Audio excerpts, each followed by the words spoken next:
तो मैं चाहता हूं कि बीजेपी वाले एक बार मोहन भागवत जी की सुने, क्योंकि मोहन भागवत जी जो है वो बीजेपी के मेंटर है, एक तरीके से गॉड फादर है बीजेपी का। RSS is the God father of the BJP. तो मैं चाहता हूं कि बीजेपी वाले सुने उनके मेंटर्स की। क्या ऐसा है कि बीजेपी ने आरएसएस का सुनना बंद कर दिया है, मोहन भागवत जी का सुनना बंद कर दिया है? क्योंकि मोहन भागवत जी तो कहते हैं कि इनको इंटरनेशनल मत कहिए, लेकिन बीजेपी के नेता हमें वायरस कहते हैं। नितिन नबी जी कहते हैं कि जो बीजेपी के अध्यक्ष है वो कहते हैं कि ये कॉकरोच वायरस है। जो एजुकेशन मिनिस्टर थे धर्मेंद्र प्रधान, वो हमें आतंकवादियों की बी टीम कहते थे। तो कहीं ना कहीं मुझे ऐसा लग रहा है कि बीजेपी जो है वो आरएसएस का सुन नहीं रही है और आरएसएस से अलग जाकर कुछ कह रही है। तो मुझे लगता है बीजेपी वालों को आरएसएस की सुननी चाहिए, क्योंकि वो उनके मेंटर है। अब बीजेपी वाले खुद ही अपनी जमीन तबाह करने के लिए बैठे हैं, तो उसमें आरएसएस क्या करेगी?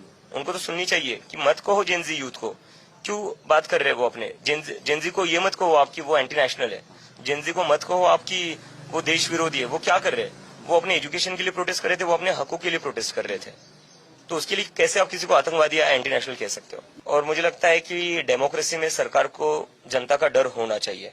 तो आउटरीच वो कर रहे हैं, इस देश के युवाओं ने उनको मजबूर किया है कि अब आपको एजुकेशन पर बात करनी पड़ेगी, वरना 10-12 साल में ये लोग कहाँ एजुकेशन पर बात करते थे।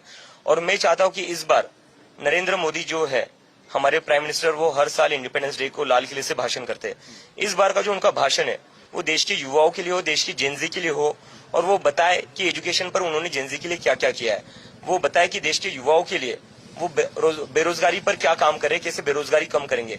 तो एजुकेशन और बेरोजगारी पर ये सरकार क्या कर रही है, इस पर नरेंद्र मोदी जी का भाषण डेडिकेटेड होना चाहिए 15 अगस्त को।